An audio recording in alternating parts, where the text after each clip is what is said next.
स्वर वेद के इन स्वरों में सेवा, सत्संग और साधना की त्रिवेणी बह रही है। साधन सेवा प्रथम है, सेवाहीन न ज्ञान, भक्ति मुक्ति पावे नहीं, गुण स्वभाव सत ज्ञान।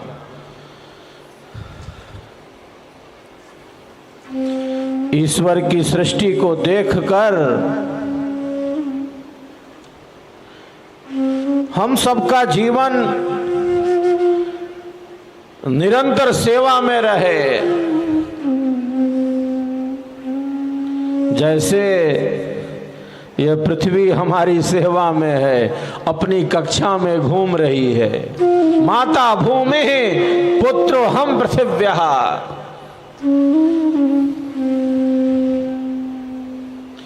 हमारा आपका जीवन इस सृष्टि में सतत गतिमान रहे। ईश्वर की अनंत शक्तियां अहरनिश हमारे लिए कार्य करती जा रही हैं, अहरनिश, बिना अवकाश लिए।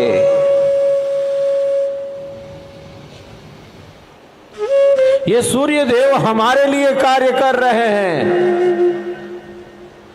चंद्रमा अपनी ड्यूटी में थोड़ा भी इधर उधर नहीं कर सकते।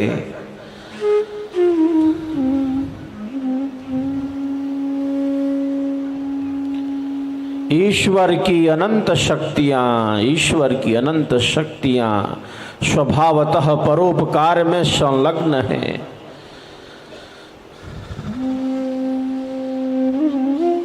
हमारा आपका जीवन इस सृष्टि में सतत गतिमान रहे, निरंतर कार्य कर रहे हैं। ये नदियां लक्ष्य के साथ चल रही हैं, इन्हें समुद्र में जाना है। इन जड़ पदार्थों का अपना एक लक्ष्य है और वे निरंतर अपने लक्ष्य की तरफ बढ़ रहे हैं। वेद की वाणी क्या कहती है? स्वस्ति पंथा मनुचरेम, स्वस्ति पंथा मनुचरेम, सूर्या चंद्रमसा विव। जैसे सूर्य और चंद्र कल्याण के पथ पर चल रहे हैं, हे प्रभु मैं भी उन्हीं की तरह कल्याण के ही रास्ते पर चलता रहूं।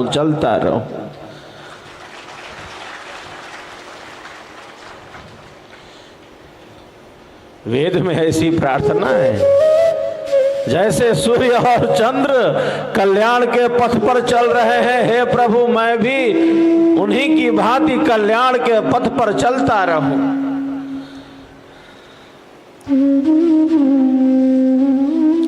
वृक्ष कबहु नहीं फल भखे, वृक्ष कबहु नहीं फल भखे, नदी न संचय नीर, परमारथ के कारण साधुन धरा शरीर।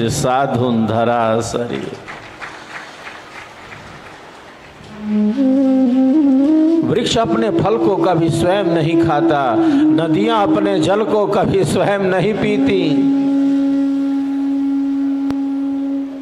यह मेरा नहीं है, जो कुछ भी प्राप्त है उसका त्याग पूर्वक उपभोग, तेन त्यक्तेन भुंजीथा माग्रदः कस्यचित् धनम। ईशावास्यमिदं सर्वं यत् किंच जगत्याम जगत्, तेन त्यक्तेन भुंजीथा माग्रदः कस्यचित् धनम। किसका है ये?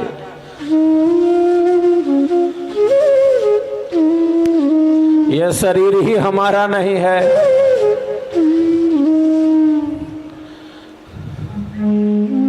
तो अन्य भौतिक पदार्थों की क्या बात करें। अगर यह शरीर हमारा रहता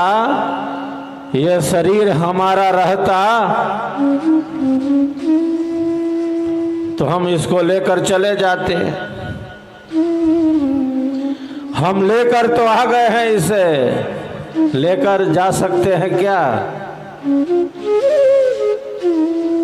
क्यों नहीं ले जा सकते? शरीर को लेकर तो आए हैं, हमारा शरीर है, हम इसका खूब ध्यान रखते हैं। शरीर की पुष्टि और इंद्रियों की तृप्ति में हम सबकी स्वाभाविक अभिरुचि है। हम लेकर तो आए हैं, लेकर जा नहीं सकते, क्योंकि ये हमारा नहीं है, उस परम प्रभु ने दिया है, हमारा है नहीं, उसने दिया है, बड़ी कृपा करके दिया है, सब कुछ उसी का है।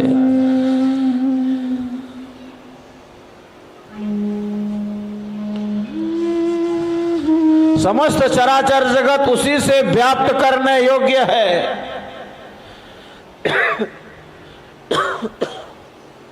समस्त चराचर जगत उसी से व्याप्त करने योग्य है। हरिहर समाया, हरिहर समाया हरियालियों में, वही झूमता है झुकी डालियों में।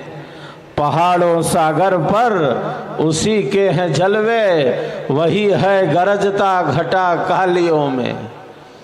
जिस तरह अग्नि का शोला, जिस तरह अग्नि का शोला संग में मौजूद है, उस तरह परमात्मा हर रंग में मौजूद है।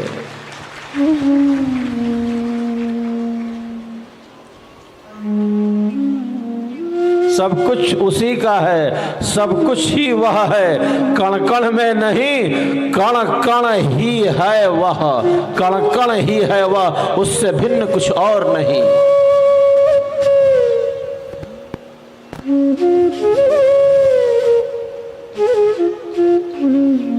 हमने प्रातःकाल वैदिक मंत्रोच्चारण के साथ आहुतियों को प्रदान किया। हमने क्या बोला? हम क्या बोल रहे थे? इदम अग्नये स्वाहा, इदम अग्नये इदन्नमम, इदम प्रजापतये स्वाहा, इदम प्रजापतये इदन्नमम, इदम सोमाय स्वाहा, इदम सोमाय इदन्नमम। हमने क्या बोला? बार बार त्याग और सेवा भाव को ही तो दृढ़ किया। मेरा नहीं है, ये किसका है? ये अग्नि का है, ये वायु का है,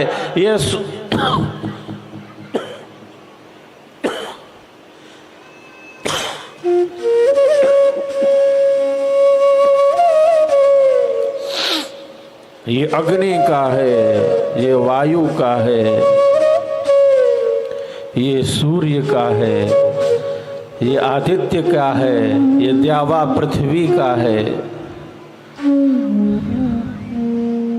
मेरा नहीं है प्रभु। इदन्न मम, इदन्न मम, मेरा नहीं है। यही सेवा भावना है, यही यज्ञ भाव है, यही त्याग भाव है।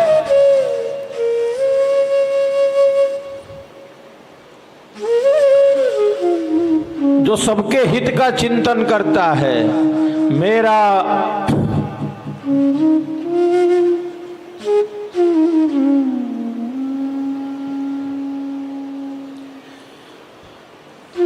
मेरा मुझ में कुछ नहीं, मेरा मुझ में कुछ नहीं, जो कुछ है सो तोर। तेरा तेरा तुझको सौंपते, तेरा तुझको सौंपते, क्या लागे है मोर, क्या लागे है मोर।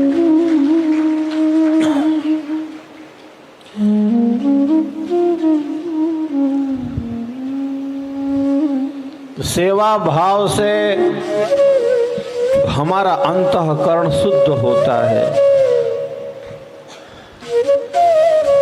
सेवा का अर्थ है सबको सुख मिले, सुख शांति सब, सुख शांति सबको मिले, सुख शांति सबको मिले।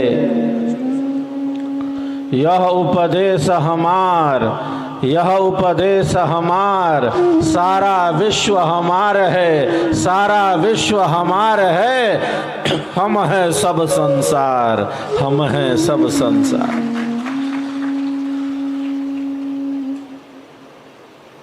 सेवा का अर्थ है सुख पहुंचाना, स्वयं की चिंता ना करते हुए, स्वयं के सुख की चिंता ना करते हुए सबके सुख का वर्धन करना। दुखियों का दुख कम हो ऐसा चिंतन करना।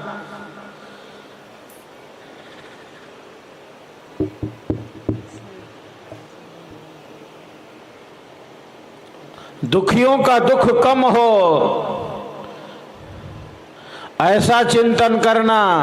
दुखी को और दुखी नहीं बना सकते, पीड़ित को और पीड़ा नहीं पहुंचा सकते, न मन से, न वचन से, न कर्म से। किसी को अज्ञान पूर्वक, अधर्म पूर्वक, अन्याय पूर्वक चोटिल नहीं कर सकते, उसका दिल दुखा नहीं सकते। यही सेवा भाव है। किसी को अज्ञान पूर्वक, अन्याय पूर्वक, अधर्म पूर्वक, अविवेक पूर्वक, न मन से, न वचन से और न कर्म से पीड़ा नहीं पहुंचा सकते, चोटिल नहीं कर सकते, क्योंकि सबके भीतर वही है। आत्मा के अंदर, अंतरात्मा रूप से परमात्मा स्थित है। जो योगी है वो सबके भीतर उसी तत्व को देख लेता है। आत्मवत् सर्वभूतेषु, आत्मवत् सर्वभूतेषु ततो न विजुगुप्सते। वो किसी से घृणा नहीं कर सकता, भले उसके अंतःकरण की स्थिति कैसे भी हो। उसके अंदर, एक योगी के अंदर घृणा का भाव नहीं होता, न ईर्ष्या का भाव होता है, न द्वेष का भाव होता है। उसके अंदर मैत्री का भाव है। योग दर्शन में महर्षि पतंजलि ने योगी का लोक व्यवहार बतलाया है। क्या कहा? मैत्री, करुणा, मुदिता और उपेक्षा योगी का लोक व्यवहार है। ये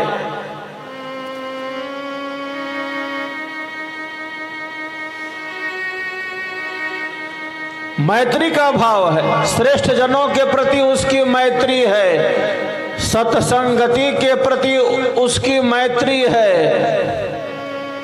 सेवा भाव में उसकी मैत्री है।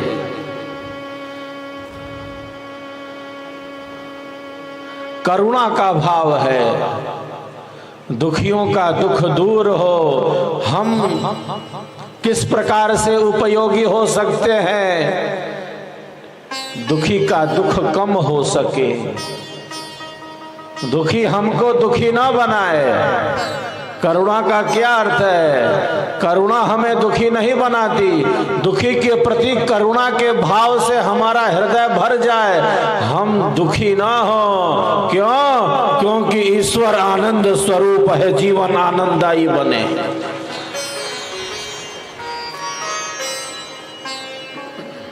कोई हताशा, कोई निराशा, कोई कुंठा, कोई अवसाद हमारे जीवन को घेर न ले। जीवन आनंददायी बने, क्योंकि परमात्मा आनंद स्वरूप है। ब्रह्म ही आनंद है, आनंद ही ब्रह्म है। जीवन हताशा, निराशा, कुंठा अवसाद से बाहर आ जाए। दुखी का दुख कैसे दूर हो, ये चिंतन करता है एक विवेकी। हम क्या कर सकते हैं इसका दुख कम करने में? दुखी को और पीड़ा नहीं पहुंचा सकते। ऐसा योगी ही उपयोगी है जो सबके सुख का, सबके हित का चिंतन करता है।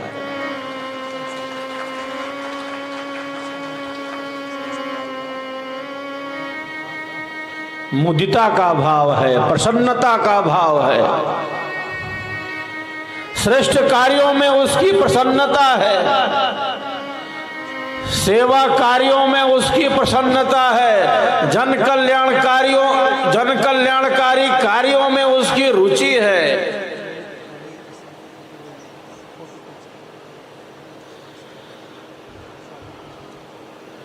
प्रसन्नता से, उल्लास से, उमंग से, उत्सव से वो सबके हित का कार्य करता है। एक भाव उपेक्षा का भी है। योग दर्शन में महर्षि पतंजलि ने कहा, अयोगी की उपेक्षा करना उसकी एक संगति है। बहुत बार हम अयोगी को श्रेष्ठ मार्ग पर नहीं ला पाते हैं, कल्याणकारी पथ पर नहीं ला पाते हैं। हम सबका प्रयास कई बार विफल भी हो सकता है, हो जाता है। भिन्न भिन्न मनोवृत्ति वाले व्यक्ति हैं, सबका अपना अपना अंतःकरण है। तो बहुत बार अनेकों की उपेक्षा भी करनी पड़ सकती है। उससे ईर्ष्या नहीं है, उससे द्वेष नहीं है, उससे घृणा नहीं है, लेकिन जो योगी है, जो सत्संगी है, जो सेवक है, जो साधक है, अयोगी के प्रति उपेक्षा का भाव रखता है, रखना पड़ता है। वो बस उसके कल्याण का चिंतन करता है, ये सन्मार्ग पर आ जाए। हे ईश्वर, इसको सद्बुद्धि देना। उसको सुधारने का प्रयास बहुत बार विफल हो जाता है। वो बस इतनी कामना कर सकता है, प्रभु इसको सद्बुद्धि देना, इसके दोषों को धो डालना। ईश्वर से ऐसी ही कामना करता है। तो सेवा भाव आत्म कल्याणकारी भाव है। जिस प्रकार ईश्वर की अनंत शक्तियां सेवा में लगी हैं, हम सबका जीवन भी निरंतर सेवा के पथ पर गतिमान रहे। सत्संग खूब खूब हो।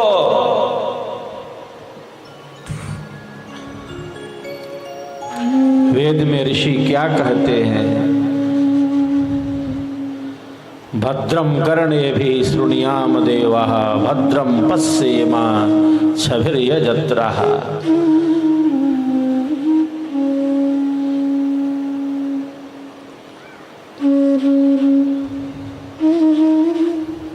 कानों से भद्र सुने। कानों से क्या क्या सुने? जो कल्याणकारी हो, जो आत्म कल्याणकारी हो, उसका श्रवण करे।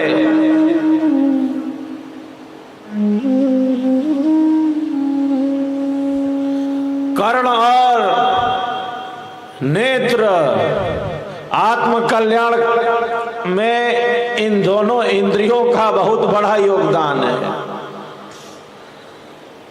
जैसा हम विचार करते हैं, जैसा हम चिंतन करते हैं, जैसा हम मन से मनन करते हैं, जिस प्रकार हमारी बुद्धि विवेचन करती है, हम उसी प्रकार के हो जाते हैं, बन जाते हैं।